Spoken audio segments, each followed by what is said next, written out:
Mga kalot, ako yung nandiniho sa bukid. Ay diniho sa bukid ay libre ho lahat ng prutas. Mga kalot, alam niyo ho, are ho ay mukha lang cherry pero are ho ay alateres. Kaya shout out ho sa mga batang 90s dyan. Ay tingnan naman ho rin dati yung favorite. Namimitas ko tayo dun sa bukid ng alateres. Kadami palang bunga eh. Yan, Yan oh. mga hinog na.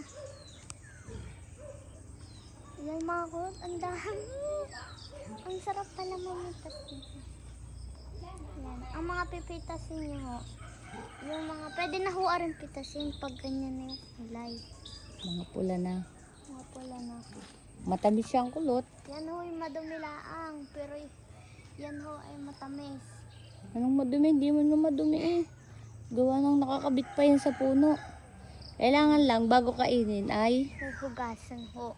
Huhugasan ng mabuti. Ayan ho. dami oh. Ang dami. Libreng-libre ho din sa bukid ang mga prutas. Mangunguha lang ho kayo. Ay masipag kayong manguha. Pag ho yung green, ang dami pa hong tutubo na hindi pa nahihinog. Dahil ho kami uuwi na. Dahil ho kami aalis na ulit din sa bukid. Namimitas na ho ng alateris. Para lang po. Ang dami ko na hong nakuha mga kulo.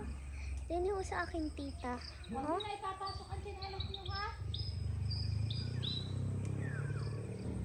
Oh, parang Ayun na, ang dami pa. Ayun no. doon. Ay, yan pala. Hindi ko makakita.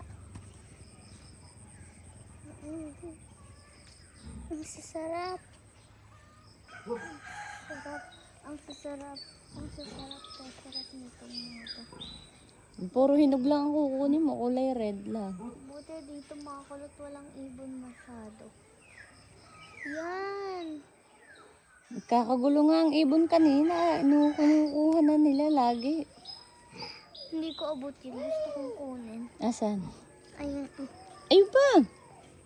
Ito? Yan. Kadami pa eh. Ayun. Ay, abot ko pala. Ito. Ay, hindi. ang lambot kasi nila pitasin. Ayun pa. Pala. Ang dami dun sa taas. Ang pandak ko kasi.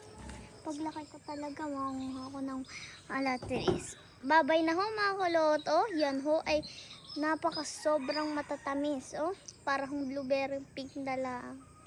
Babay ho mga kulot. Aray ho aking kakainin na. Sasaw ko sa asin.